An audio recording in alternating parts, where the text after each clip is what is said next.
Welcome to another episode of According to Amabile. I'm your host, Michele Amabile, and today I am joined by journalist, author, and one of the leading voices examining the complicated relationship between women, money, power, and ambition, Stefanie O'Connell. She began her career writing about personal finance with The Broken Beautiful Life, but as she talked more and more with women about their careers and financial lives, she started noticing that something didn't quite add up.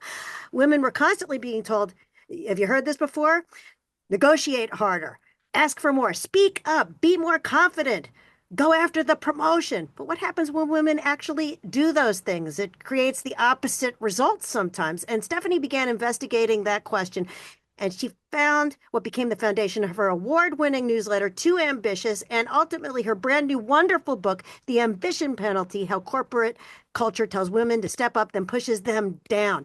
Her work has appeared in publications, Bloomberg, CNBC, Newsweek, USA Today, Business Insider, Money Confidential, Real Simple. It's where you can find her show. She's a host there. And what I love about your work, Stefanie, is you challenge all of us to look beyond the idea that women need to be more confident, work harder, or just lean in. Mm. Welcome, Stefanie, to According to Amabile. Cannot wait to talk about your book.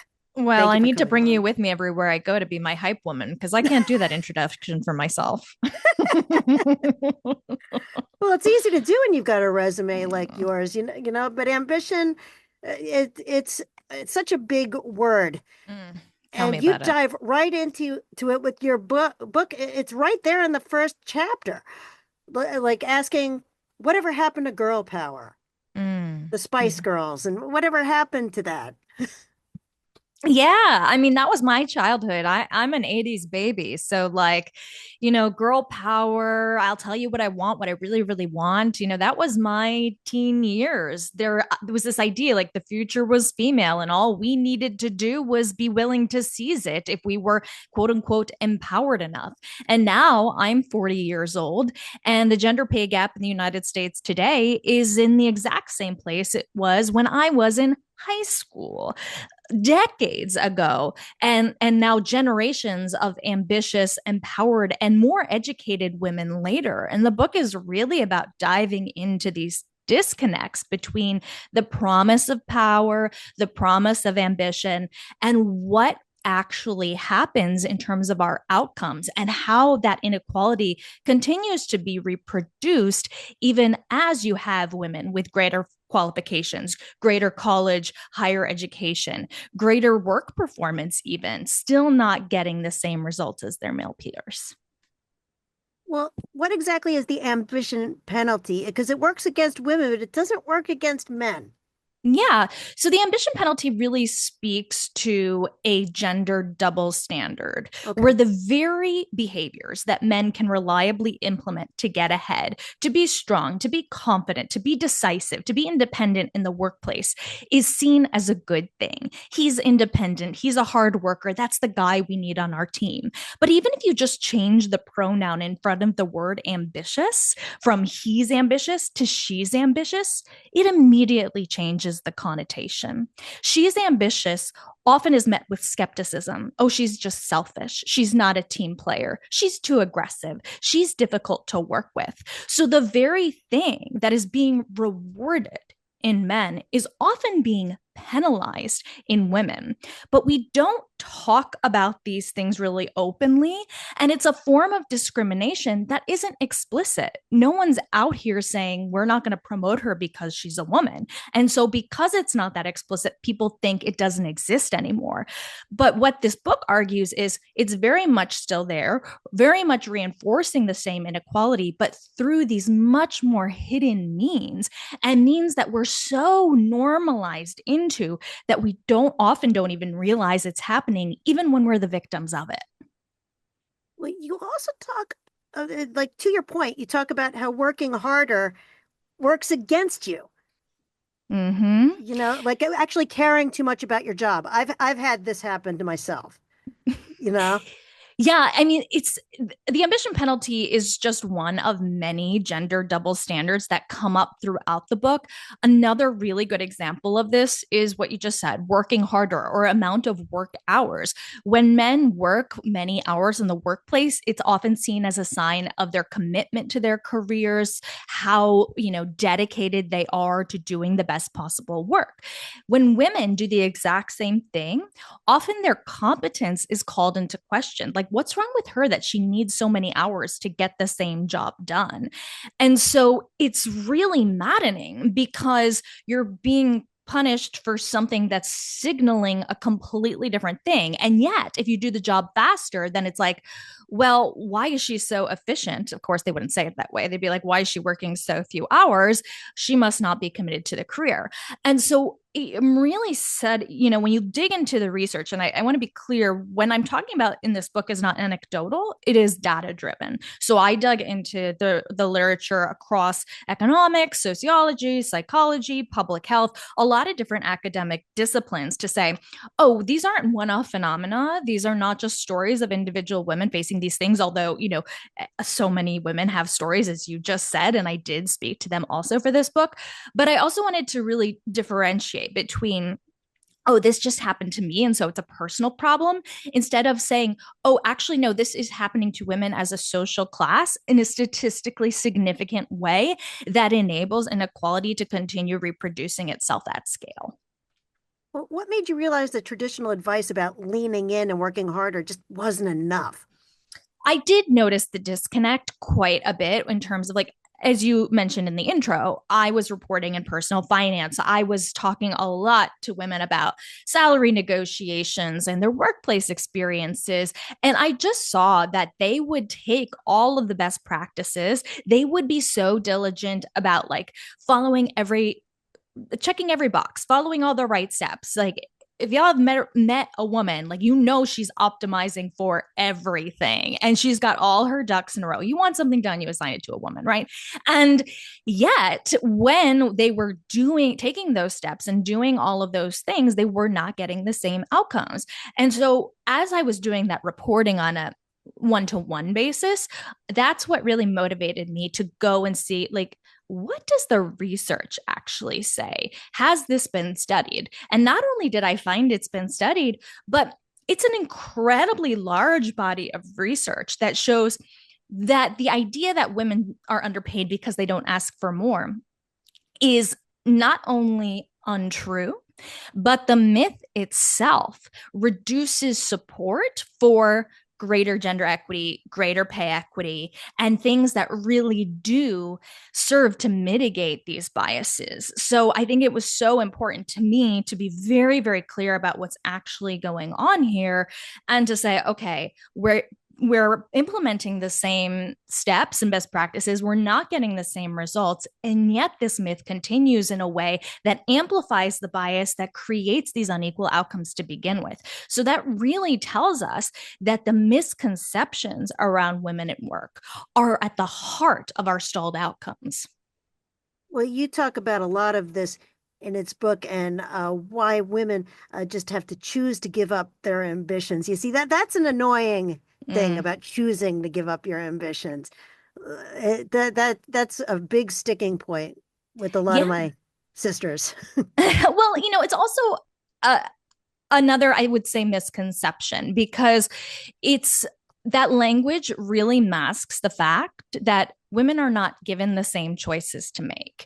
And I like to say, like, it's not the same choice to become a parent Correct. when, if you're a woman who becomes a parent, you're more likely to face discrimination at work, less likely to be offered support and opportunity, more likely to see your pay go down, less likely to have support from a spouse in the home who's sharing the load equally, and more likely to be judged for absolutely every decision you could possibly make. Whereas to become a parent as a father is to be rewarded with greater workplace opportunity, greater promotions, greater pay, greater flexibility from your boss, greater at-home support from a partner, and greater admiration from society for doing, like, the most basic task of watching your own child. And so I think what I really want to point out is, even those of us who are really well-meaning and advocating for policies that we hope will empower women, we can kind of fall into these traps of pretending the choices are the same, or really conflating what are constraints with choices, right? It's not the same choice to ask for a raise when you're more likely to be punished for doing so, or have your job offer rescinded for doing so. And these biases consistently show up in the literature, not just for women, especially for women of color or those at the intersection of multiple marginalized identities. And so when we talk about anything, whether it's, parenting, whether it's meritocracy, whether it's who gets hired, all of these ideas we think of as kind of being gender or identity neutral. I want us to kind of pull back the curtain and really look at what is actually happening, because it's very clear when you see what's actually happening that this isn't neutral at all. None of these things are neutral. It's not the same for men and women. It's not the same for people across identity. And that is wrong. Like that scene in 9 to 5 when they Yes. gave the raise to the man, and they said, "Well, he has a family," and Lily Tomlin says, "And I don't have a family." Exactly. And what the thing that's really striking is my mom has read this book, my aunt has read this book, my mother's in her 70s, my aunt is in her 80s. They've been working their entire lives. And they both said to me, I can't believe it's still this bad. And it is. And in some ways, it can often be worse, not because it's just as explicit as it used to be. I mean, it's certainly less explicit. But now there's this kind of layer of gaslighting on top of all of it, that all of these problems are in the past, or it's not that bad anymore, or this is illegal, so it can't be happening. And so you not only have a lot of this same discrimination happening under the surface, but you also have this kind of plausible deniability, these cultural stories that everything is just about merit anyway. And then what that effectively does is get women to self silence and blame themselves when they experience it, and Exactly. personalize it as an individual failure instead of recognizing, no, no, it's not just you. This is a collective problem and a collective experience shared with millions of women. And when you have a system that produces different outcomes for people who do the exact same thing, that's not a you problem. That's a system problem. Well, that actually is what I was thinking when I was reading your book, because women have this pressure to be likable, Yeah. right? You want to be likable, you want to be liked in the office, you want to be friendly, you want to talk to people. And that can affect your willingness to negotiate or ask for promotions or pursue leadership or argue when you're demoted. It's Well, a lot it's and I want to say that desire to be liked is logical in environments where basically your livelihood is connected to your capacity to be liked as a woman.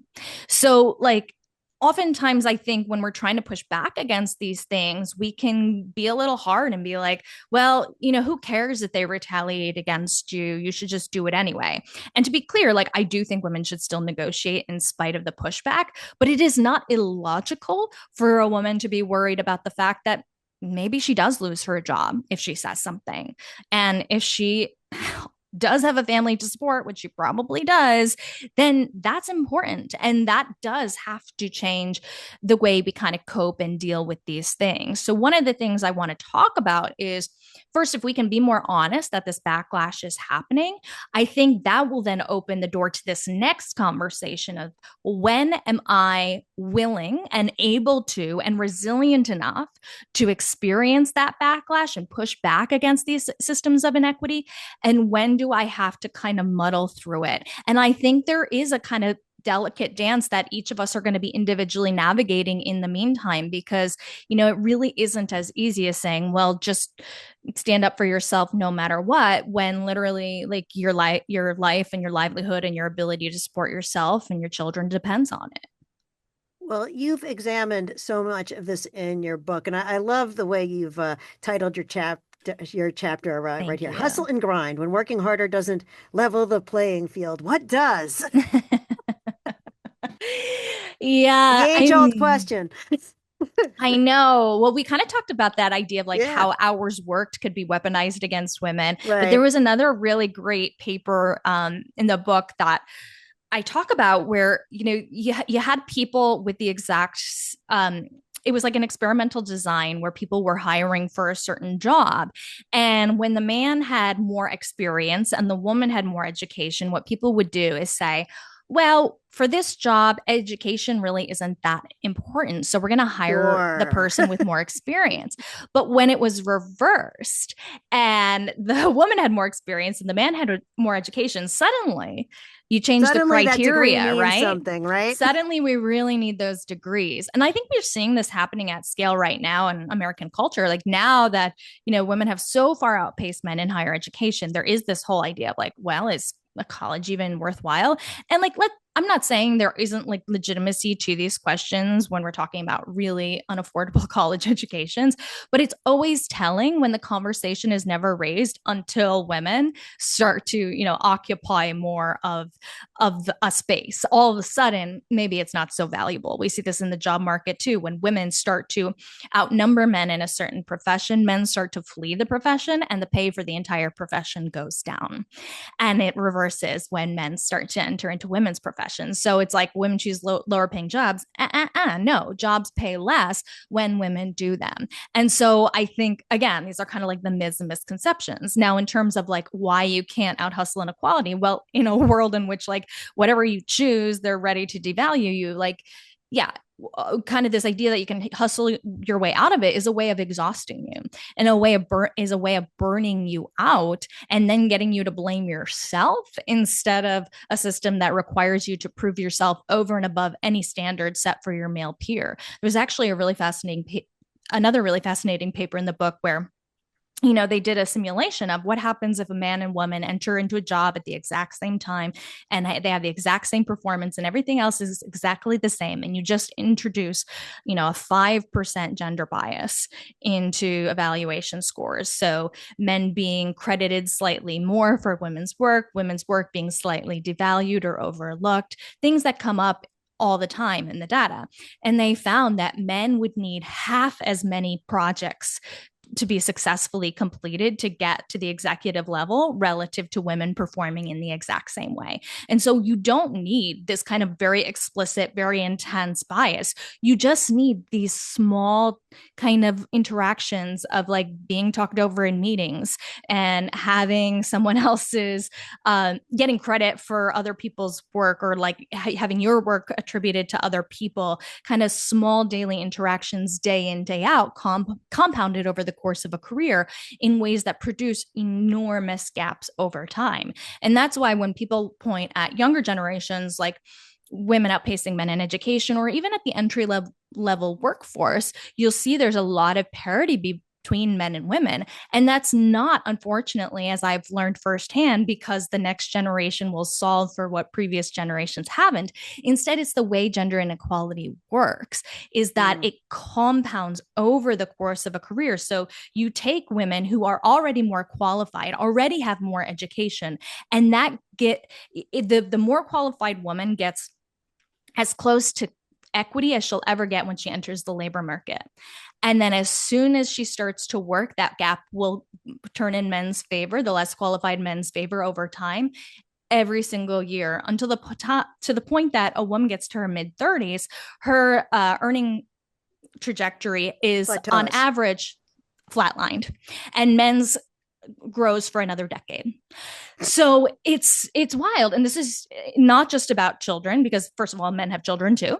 And second of all, even when women don't have children, they're subject to many of the same biases. In fact, you'll see like women will often, after they get out of their kind of prime childbearing years, start to see a little bit more pay growth, because every woman is treated as a potential mother, whether she's going to be a mother or not. And so it's like there's this idea that, well, we're not going to hire her because she's going to drop out of the workforce, or even if she stays, she's not going to be as productive. And it's really wild when you look at the data around mothers, because they're actually incredibly efficient, incredibly productive, and some of the best people to hire, I would argue. It's like what happened in radio. There was a radio company, and they in a cost cutting measure, they cut the midday shifts. That's all the women. They cut all the women. That's a really good example of how you can target people while like pretending They were, it's oh, it just not happened about to be, it well, just happened it to be just that happened to way. be women, That's right? right. Right. I mean, we've seen this certainly happening at the macro level in recent years. You know, in 2023, women's labor force participation hit an all-time high. That was not an accident. The fact is, companies had to change the way they operated during the pandemic in ways that enabled greater flexibility, greater autonomy. Many companies did not see any kind of declines in productivity. In fact, it expanded their potential workforce. And a lot of people really benefited from that in ways that because they hadn't been able to participate in the workforce before. And I think it's not an accident that we saw this huge clampdown on return to office and more rigid work schedules. And of course, like some jobs you have to be in the office, but a lot of these jobs you don't. But what I don't think it was an accident that it happened right as women's labor force participation hit an all-time high, because it became a very effective way of pushing them out of the labor force. Because the fact is, men are not carrying their fair share of the household load that would allow women to partake in the paid labor force just as much as they do. Absolutely. This is fascinating. This is just an absolute eye-opening conversation, as is your book, which everybody should read, The Ambition Penalty. And it's available on many platforms. Yes. Yeah. Wherever you get your books, I'm going on book tour. If you want to check out where I'm going, you can go to ambitionpenalty.com to learn more about that. It's been really wonderful having these conversations and also just like hearing from people about their own stories about how the ambition penalty has shown up in their lives, and them connecting with other people to again realize like, oh, it wasn't a you issue. This is something we're collectively experiencing. And the more we talk about it, the more we really raise awareness in a way that puts pressure on these systems of exclusion. Well, when is your book tour going to be kicking off? And when are you going to be in New Jersey, besides the beach? Yeah. I was telling Michelle I'm going to the beach tomorrow. But I am going to Boston on September 2nd, and then I'll be in DC and Philly the following week. So those are my closest stops to Jersey for anyone listening. And then I'm going out to the West Coast in November. But I do have a 2-year-old at home. So I have been a little bit restricted in terms of where I can go because she got to come with me. Well, she's got a great example for a mother. Appreciate it. Nice role model. Stefanie O'Connell, The Ambition Penalty. Everybody go buy it. And thank you so much for coming on According to Amabile. Of course, if you like what you're seeing here, please like and subscribe and share and tell all your friends about Stefanie's book, and share this interview so they can learn more. And thank you, Stefanie, for coming on Thank you, According to Michelle. So Amabile. much fun. Great to have you.